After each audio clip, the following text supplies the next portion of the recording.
Hello, this is UATV. My name is Henry Keane. It was a hard and loud night in Kiev, many wounded and dead, right after a series of Trump's ultimatums to Vladimir Putin. Today we talk about that and related topics with ex-first advisor to the Ukrainian Ministry of Defense, someone who served 37 years in the British Army and wears many hats, being a leading military expert these days, Lieutenant Colonel Glenn Grant. Mr. Grant, hello. Sir, thank you so very much for finding time and joining us. Thank you. Trump and ultimatum to Vladimir Putin. Is this real pressure from Washington? We see today all just a seasonal bridal behavior maybe, or something else, I don't know. Long story short, do you believe it's for real this time? No, not at all. He's done nothing yet to convince me. I mean, anybody who says, I'm cutting the deadline and then doesn't give a deadline, says 10 or 12 days. I mean, that's not a deadline. It could be 10 or 12 or 14 or whatever. But I think that he is actually, I'm not saying running out of patience, but that he has a problem with his constituency inside US, that he's under pressure from a lot of the other politicians to do something. Mm-hmm. And he can put these things back for so long, right. But then the more people who ring him up in the White House and say, hey mate, you've got to do something, that puts him under pressure. I don't see that what he's doing with Russia has particularly changed in any way. Now the question then is, how much, what little can he get away with to convince his own politicians and to still make it look internationally as though he's being the big strong man. Right. Does Russia care? No.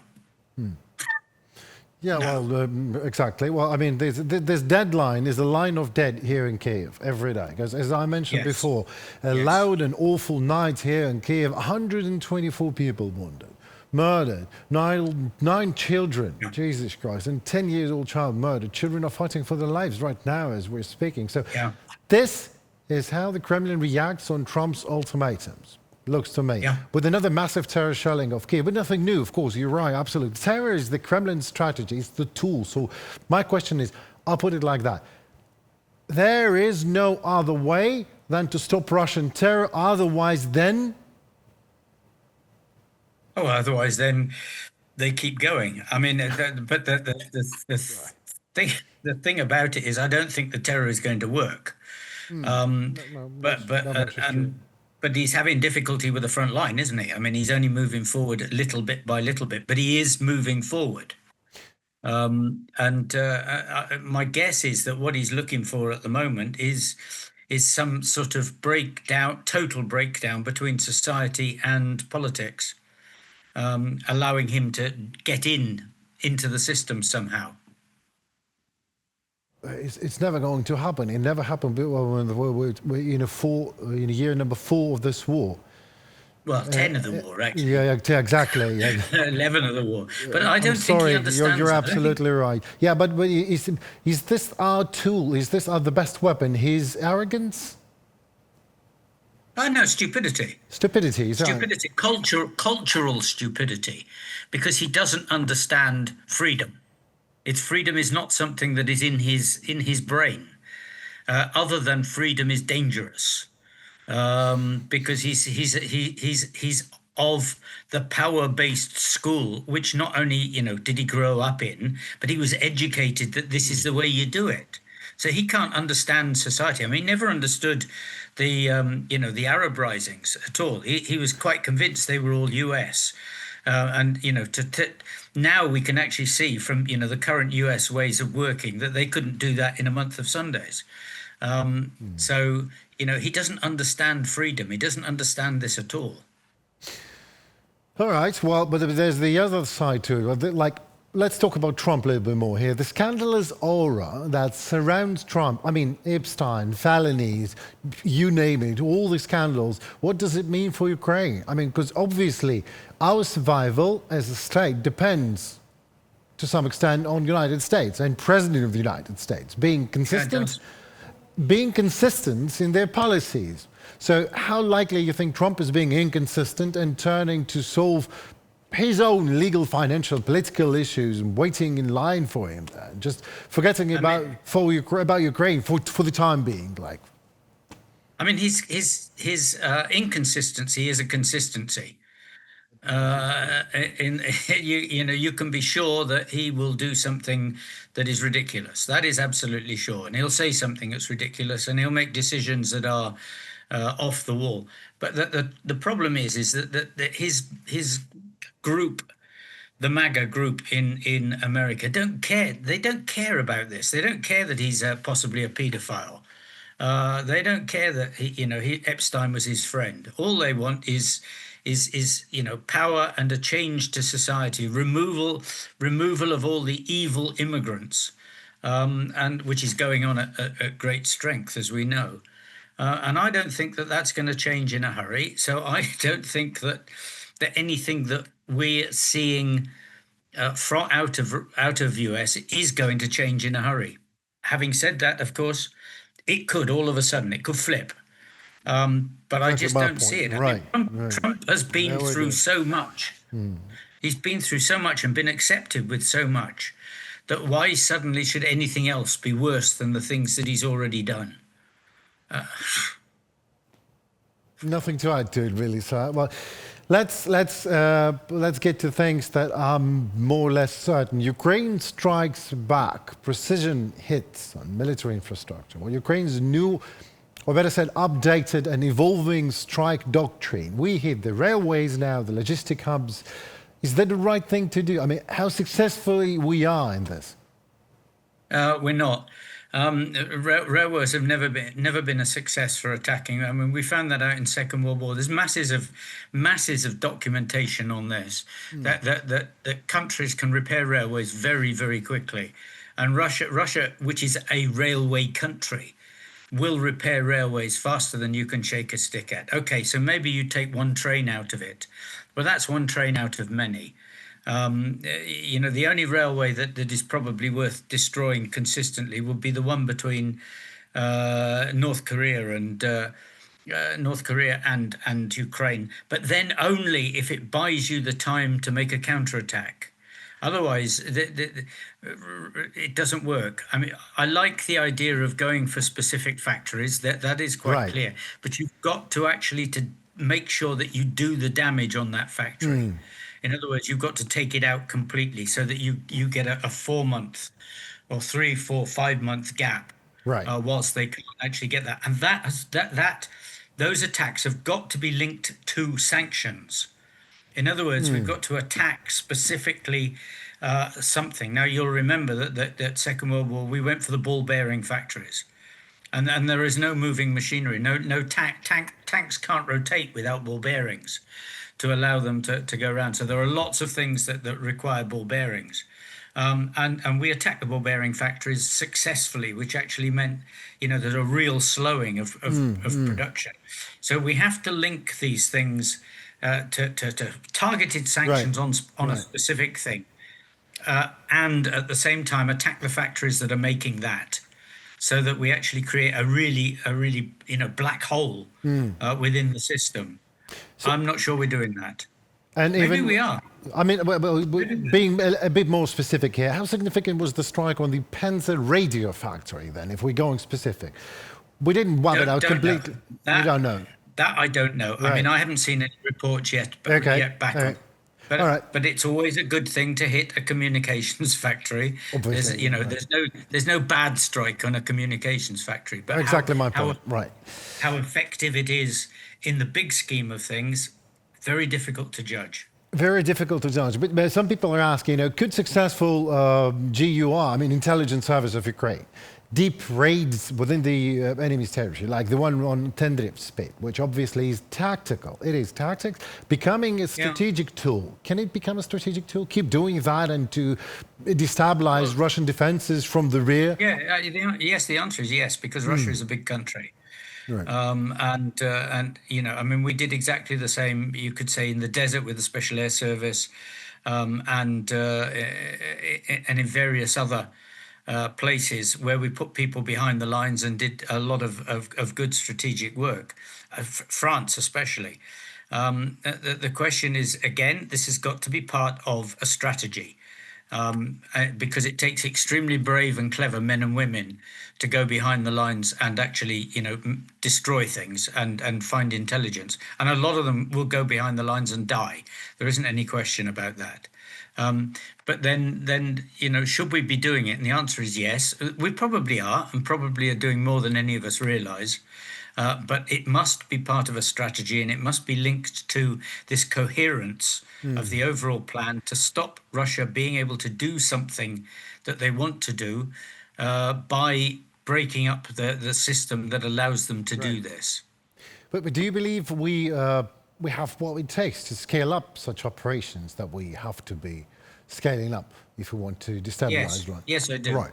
Yes, I do, because there are a lot of brave men and women in Ukraine, and a lot of good and a lot of natural Russian speakers, who will, behind the lines, would be much more difficult to actually to pick out than a Ukrainian speaking Russian, for example. I mean, in the Second World War, we were lucky in Britain that we had people who'd got both parents and who spoke French and could go behind the lines, and one or two, not many, but one or two who German and went behind the lines and spoke German and did things.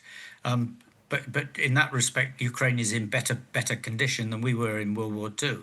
But then you've got to find those, and part of this, part of it is having a personnel system that is actually linked to using the skills and abilities of Ukrainians to destroy the enemy. And we are not doing that. We're random. I mean, we've still got people that are extremely knowledgeable about drones and things that are not part of the Ministry of Defence system. They're not being used to give the knowledge that they've got. So we're still in personnel terms, we are still amateurish. Why is that, you think? I mean, my next question was, could this indicate a broader shift towards a systematic disruption of Russian logistics? But if we already got a tool, like why we're not putting these men in charge, in actual charge, to give them the capacity?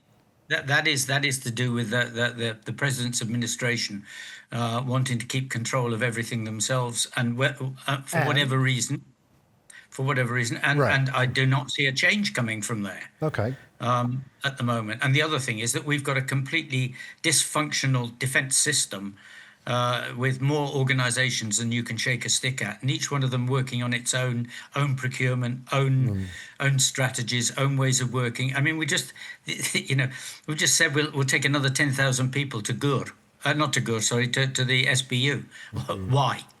Why? They're only going to do soldiering jobs. Why are we not actually putting them into the army? Another 10,000. Well, because the army can't recruit, but the SBU can. Why? Why can the SBU recruit but the army can't? I mean, these things are extremely logical business things that need to be sorted out, management issues that need to be sorted out, and we're actually going the reverse of sensible management many times.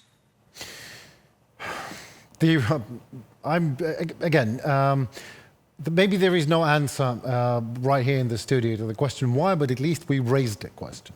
Okay, going further in nonsensical things, Russian nonsensical things like bicycle infantry, a symptom of what is that? I mean, quite unusual, but what is this after all, sir? Do you think? I can see Ukrainian sniper looking in a scope and like, what? They're on bicycles. I mean, is it funny or not funny? Let's call it in Russia's It's not funny, and it's very serious, because it's not just bicycles, of course, it's motorcycles, and it's quad bikes. And what they're doing is very, very sensible and very usable. I mean, the aim of the Russian infantry at the moment is to push the line forward. And to push the line forward, they are using whatever means they can. In fact, someone's actually seen a horse and showed a picture of a horse, using any means they can to overwhelm the Ukrainian infantry and to go behind them, to get behind them, and then to sort of create a pocket that others can then go to just get round round and isolate Ukrainian infantry. And that is what they're doing now. The beauty of using bicycles and motorcycles and everything else is that they are quicker. So they're quicker than a man walking. And that makes it quite difficult because once you spread them out and they go quickly, often the infantry, our infantry, don't have enough capacity immediately to kill everybody. Because some of them are behind trees, behind buildings, behind everything else. And if they move faster, they've got this greater chance of getting behind. And they are doing that. So, you can be a sniper and you can say, hey, what the hell is this, a man on a horse? If that man on the horse is actually in the area which you're shooting. But if he's kilometer to the left or a kilometer to the right, you may in a gully, you may never see him. Right. So and this is what they're playing. They're playing this swamp, this game of spread out, push, spread out, push in big numbers, get behind, and then once they're behind, following up with drones and artillery onto where they can actually understand that the Ukrainian forces are. Right, so but what does this reveal about Russia's logistical state and resources in general? So is that a consistent plan? Is that the plan to move even slowly, even with the meat waves, killing whatever amount of Russian soldiers that is necessary? And is it maybe, some say this is a sign of desperation, or battlefield improvisation, the others say. So you say that this is sensible, this makes absolutely sense, and how do we counter that? I could arguably more people, but that's probably not going to happen. But I think what is really important is that infantry have got to be properly equipped. They've got to have the drones they need, and they haven't got them at the moment. I mean, every day, someone's giving a length of time that they've had since they've seen a drone from the Ministry of Defense. So there is obviously a completely broken system somewhere. In our logistics. I mean, Russian logistics, we know Russian logistics are not good because, those that we've captured are actually saying, that we weren't fed. We know that they're not taking their dead back properly and looking at, so there is a fundamental breakdown in their have been killed. And so they don't have, a great raft of good officers. And those good officers that they've got are probably in units that are being held back or that are not being committed, or when they are committed, also get killed, like we've just done with the Marines, by Sumy. So I think that Russia is not in a good state. And this is a good answer for them not being in a good state. But then you've got to say, if their logistics are so bad, how come they get so many motorcycles and quad bikes forward? So it can't be that bad. Right, well, the next question, defense and tactics, a straightforward question. What do Ukrainian forces lack to effectively hold the grounds in Pokrovsk direction? Drones and that's it? Drones and people? No, I think it's all the fundamental basics. It's, soldiers they've got to have, the radio, the communication systems. They've got to have the night sights. They've got to have binoculars. They've got to have trained snipers within the groups. They've got to have not rocket launchers. I don't mean that. I mean grenade launchers. That they can actually, fire a bit further to increase the rate, to increase their zone of fighting. If you've got fewer people, you have to give them the capacity to actually to work into that. Yeah. So mortars, more mortar ammunition, all the basics of infantry. If you properly equip the infantry, they will do with drones as well. They will do a much better job than they can do at the moment when they're not as well equipped as they could be. And obviously availability of artillery. I mean, this is key and fundamental. It is key and fundamental. But even if we equip the infantry to the teeth, guided aerial bombs and mass airstrikes, and even on civilians, is there a way to counter that? But we can call it a terror. No. At the moment, no. I mean, I think that. There needs to be some technical thinking about how to do that. There are technological solutions. There always are. Yes. We've bought or we've got expensive aircraft doing things, and then I'm going to say we're misusing them on Shahids. We could be buying looking to ask for cheaper aircraft, like the training aircraft, like Hawk, Right, BAE right. Systems, which I mean, I've flown a Hawk. It's not that difficult. It's just like a car inside. I mean, there's nothing clever in it, but it can actually do air-to-air firing, and you can equip it with That's it. weapons, Right, yeah. and that's it. And then you can use those against Shahids, perhaps. So there needs to be some thinking of how we use things differently as well. Are we using our systems to the best effect? And yeah, the answer is probably as Probably best as not. we can at the moment. Right. But as But best as we can at the moment, whilst the organization itself is dysfunctional. We don't have a properly structured organization, and that's losing time, and it's losing people, especially when some of the senior people in those organizations are themselves not either mentally equipped or trained to be in the positions that they're in, or both. Right. or both. Ukrainian tactical innovations, but there are some. There are a lot of them, and Yeah. there are many these days. But that could strengthen frontline resilience, and it is working. I know people that are doing that. Yeah. I know engineers, brilliant minds. I mean, can you name those you think are of utter importance? I mean, the recent innovations that just mind blowing, or Without just naming whatever anybody calls them. I mean, basically, the use of artificial intelligence and electronic systems within technical systems is the key change at the moment. In one area, ground robots are also yes. coming in and being used more, Right. especially for things like casualty evacuation and for taking ammunition and things forward where you don't want to risk a man because he's going to get killed, basically. Those things are fundamental to the changes at the tactical level. And the problem we have again is systemic. It's not that we can't produce these things; we can, but you have to have two or three things. One is you have to have a Ministry of Defence that is flexible and able to actually to purchase within the day. Not 2 months, 3 months for 1,000 of them, but let's have 6 of those there, 6 of those. How many have you got? We've got 12, right?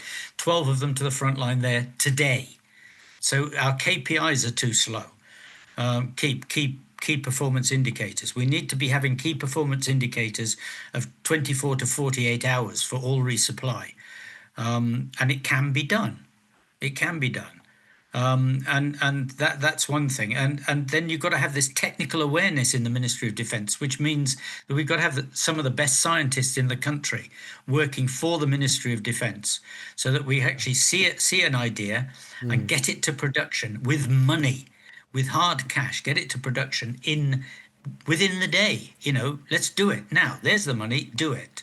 exactly. Contract management is vital. You've got to follow these things up. You can't just give money away, as we have been doing. But we've been giving money away for millions for things and then not getting them. Absolutely. That's organizational failure, which is one of the things I'm talking about. And it needs change. It needs, indeed.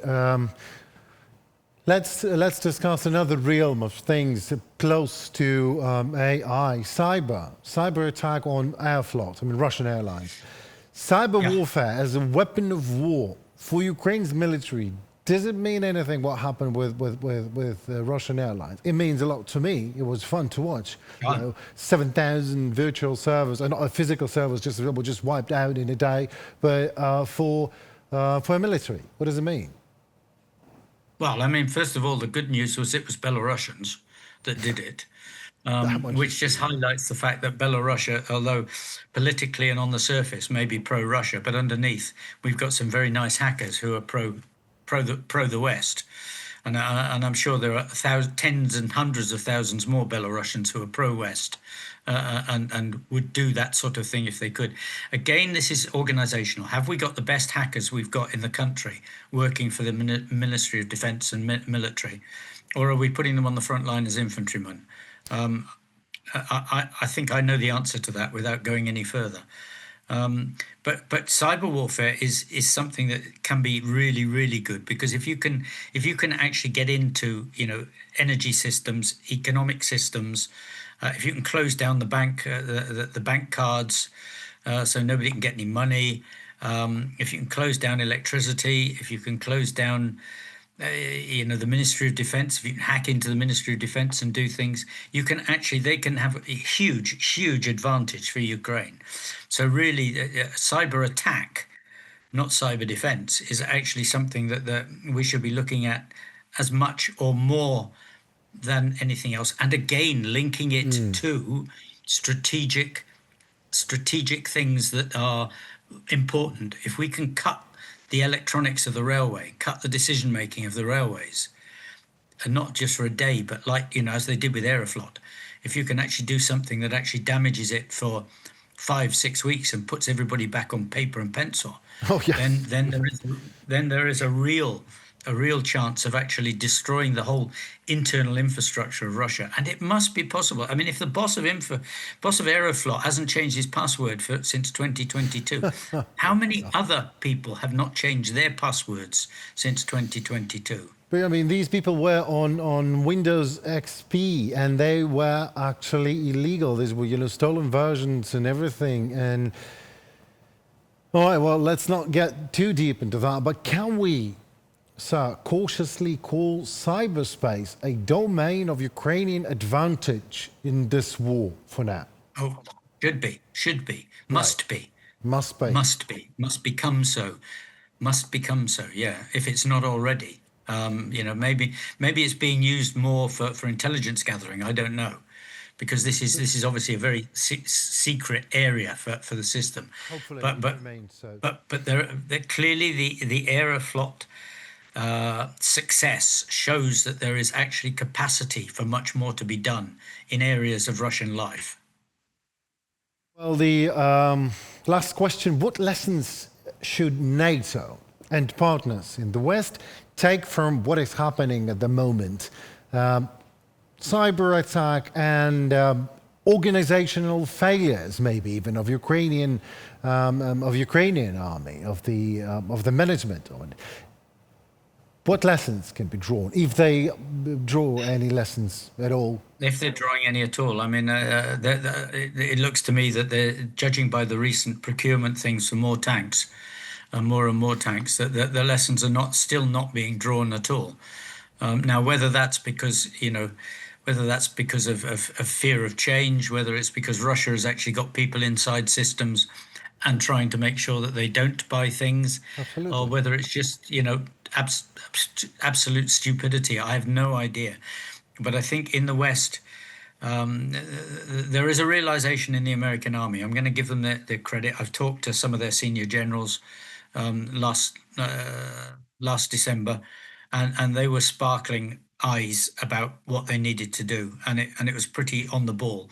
But I don't hear that from many other places. I think we're hoping that what we do already quite well will still serve us in the new world. And Russia, of course, they'll say Russia won't do the same with Ukraine. Ukraine is failing because it hasn't got X, Y, and Z, and we have.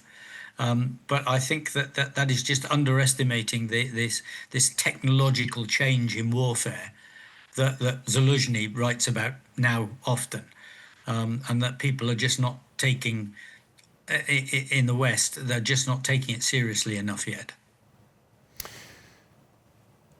There's to be continued. What can I say? I would love to continue. I would love to learn a bit of your immense, great experience in military things, but unfortunately we have to make a pause at this time, and promise me we do it sometime again in the nearest future. Thank you so very much. Thank you. An enjoyable chat. Okay, and we will win, by the way. Absolutely. And you know what, Mr. Grant, I don't remember if I told you that before, that you always say we. You never say Ukraine or you say we. And I've stolen that thing from you. I've stolen that, and I always say we at the moment. I think that I have. Yeah. So I have to give you the credit for that. Thank you so very much, sir. Not at all. Thank you very much. Okay. Bye-bye. Goodbye. It was a great specimen of gentlemen and experts, Mr. Glenn Grant, ex-British military and indeed a global expert in military things and warfare. Thank you so very much for watching us, for your time and for your attention. My name is Henry Keenan. We are UATV. Hope to see you soon. Goodbye.